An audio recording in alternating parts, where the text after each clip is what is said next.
Bonjour à tous, dans cette vidéo nous allons nous intéresser aux lois de la réfraction. Je vous rappelle que j'ai déjà fait une vidéo sur les lois de la réflexion, donc il y a beaucoup de vocabulaire que j'ai défini dans cette première vidéo, et si vous ne l'avez pas vu et que vous n'êtes pas au point sur le vocabulaire, allez voir cette vidéo sur les lois de la réflexion.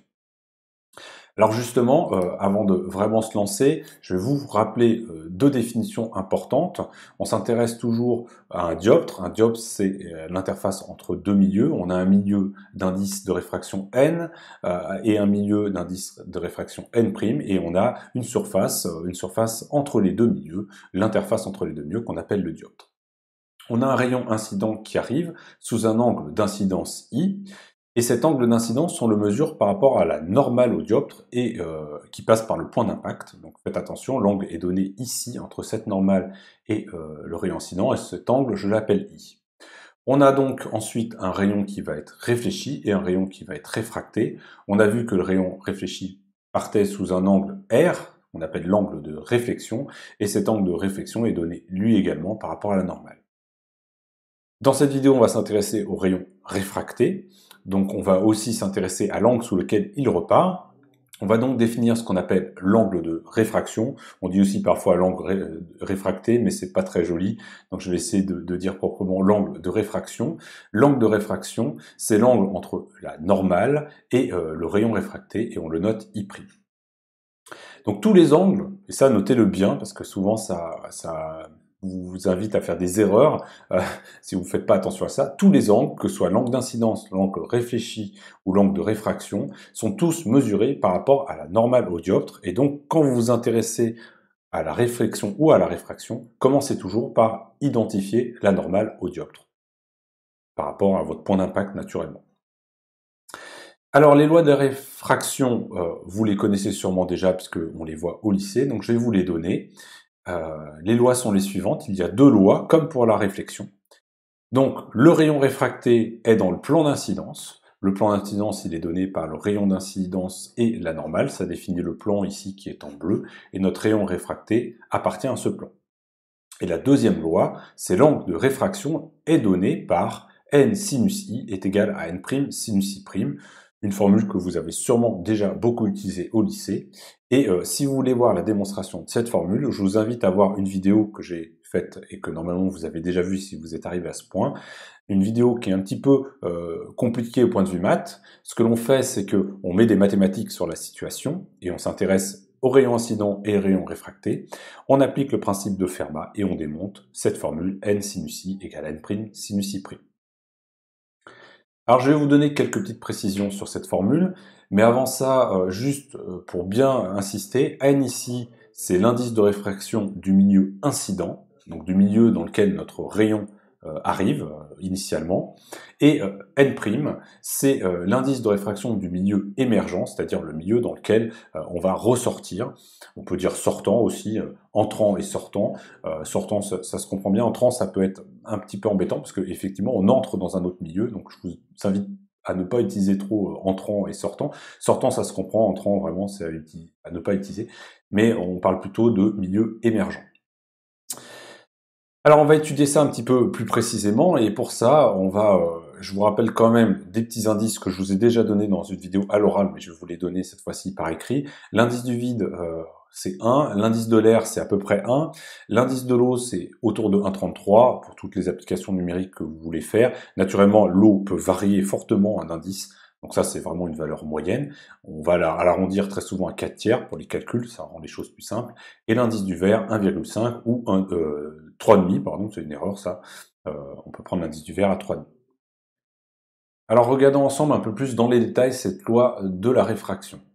Alors là, ici, j'ai représenté les choses dans le plan d'incidence, puisque tout se passe finalement dans ce plan d'incidence, donc dans le plan bleu du schéma précédent.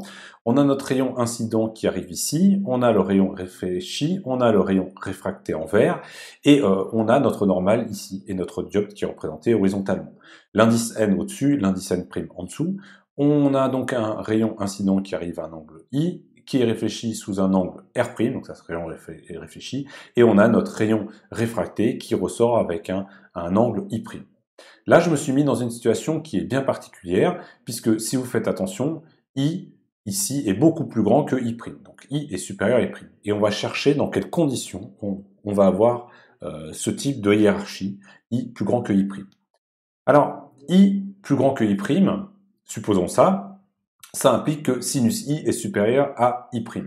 Alors là, l'angle I d'incidence, il peut être compris qu'entre 0 et 90 degrés. Or, le sinus entre 0 et 90 degrés, c'est une fonction croissante. I' d'ailleurs, il est aussi compris entre 0 et 90 degrés, on ne peut pas sortir plus loin que là, donc il est aussi dans une zone croissante. Donc si I est supérieur à I' et que je prends le sinus, j'ai que sinus I va être supérieur à sinus I'. Or, vous savez, d'après Snell-Descartes, que n sinus i est égal à n' sinus i'. Ce terme-là est plus petit que celui-ci, or je veux que ça soit égal à ça, donc il faut que je multiplie ce terme plus petit par quelque chose de plus grand. Donc ça implique que n' est plus grand que n. Donc si i est supérieur à i', ça veut dire que l'indice n' est plus grand que n. L'indice ici est plus élevé dans cette région-là que dans cette région-là. Et si je fais le raisonnement en supposant l'inverse, c'est-à-dire i, cette fois-ci, inférieur à i', je vais trouver exactement le résultat opposé, c'est-à-dire que n va être supérieur à i', contrairement à ça, et donc finalement l'indice le plus élevé va être cette fois-ci au-dessus. Je vous rappelle que ici l'indice le plus élevé est en dessous. Alors une façon de se rappeler du résultat, c'est de se rappeler que les rayons lumineux vont être plus proches de la normale du côté où l'indice est le plus élevé. Ici, l'indice est le plus élevé ici, le rayon est resserré par rapport à ce côté-là, et ici, l'indice est plus élevé en haut, le rayon ici est resserré par rapport à ce côté-là. Le milieu d'indice le plus élevé, on dit également, de façon plus précise, on dit le milieu le plus réfringent. Le milieu le plus réfringent, ça veut parfaitement dire le milieu d'indice le plus élevé. Donc les rayons lumineux sont plus proches de la normale du côté du milieu le plus réfringent. Alors maintenant qu'on a vu les deux situations extrêmes, deux situations possibles, on va maintenant s'intéresser à une petite application numérique pour faire sortir un autre comportement qui peut arriver lors de la réfraction.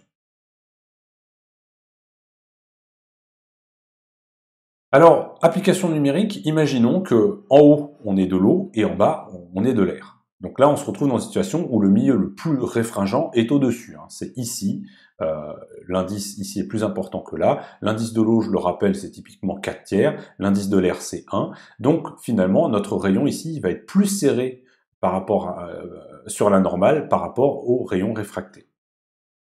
Si j'utilise n sinus i égale n' sinus i', je peux calculer i' en fonction de i.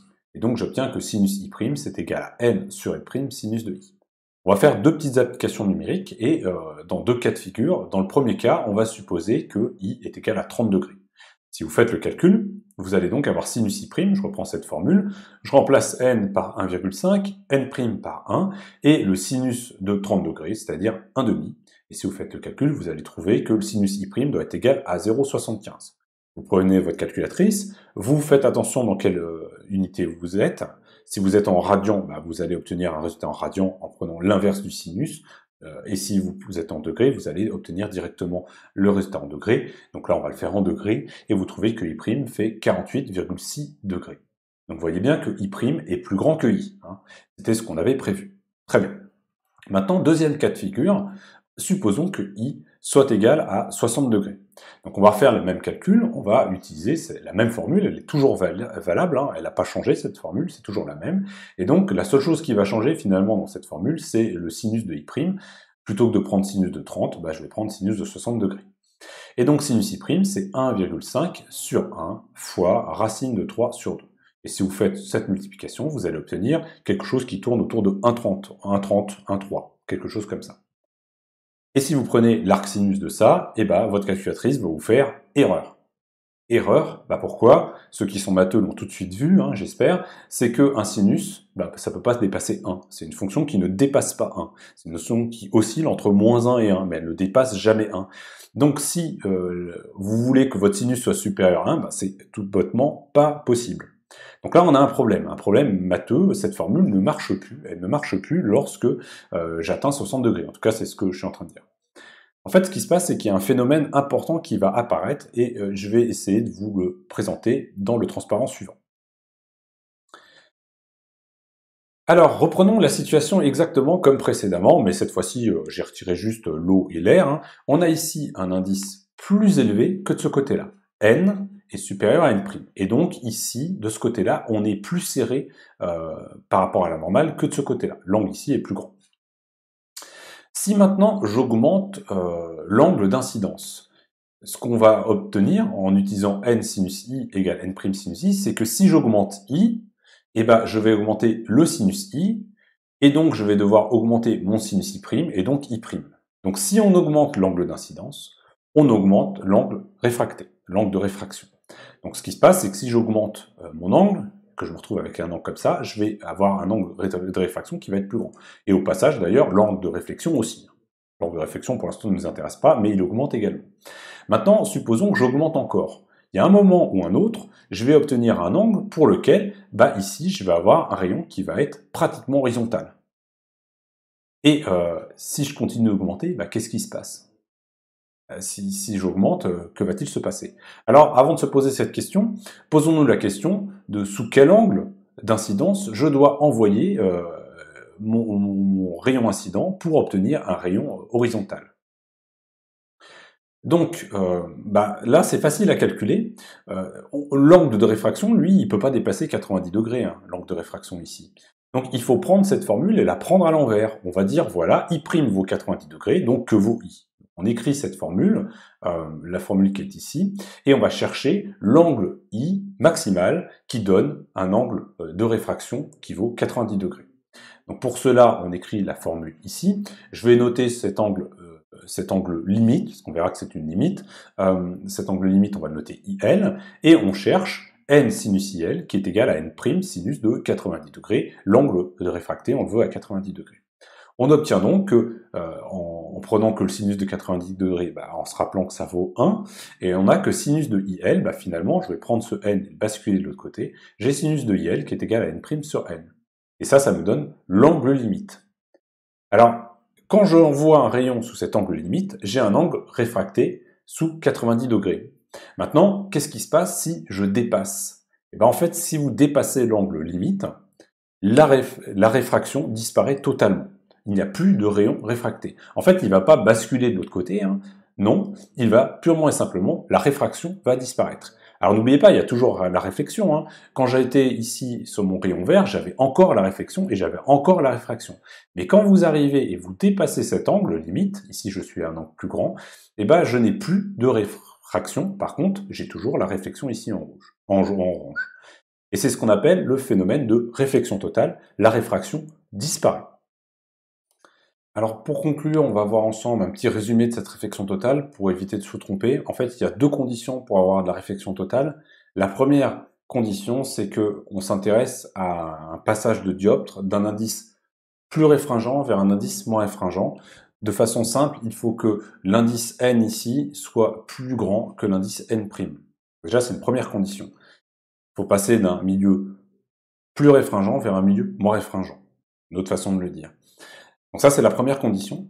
La deuxième condition, c'est que pour qu'il y ait réflexion totale, il faut dépasser l'angle limite IL. Et cet angle limite, on peut l'obtenir en prenant le sinus de cet angle limite qui est égal à n' sur n. Alors, il vaut mieux le démontrer à chaque fois en disant, pour trouver l'angle limite, je veux un rayon émergent, un rayon réfracté qui soit sous 90 degrés, et ça vous donne cette équation à chaque fois. Donc n'apprenez pas cette formule par cœur, ce serait bête. Il faut savoir ce que c'est que la limite. La limite, elle est obtenue quand le rayon réfracté, qui est représenté ici en vert, ressort avec un angle de 90 degrés, et vous utilisez la formule de Stein-Descartes à chaque fois pour retrouver cet angle limite. Donc deux conditions, milieu émergent plus petit que le milieu incident, en indice, et l'angle d'incidence, il doit dépasser l'angle limite que l'on peut trouver.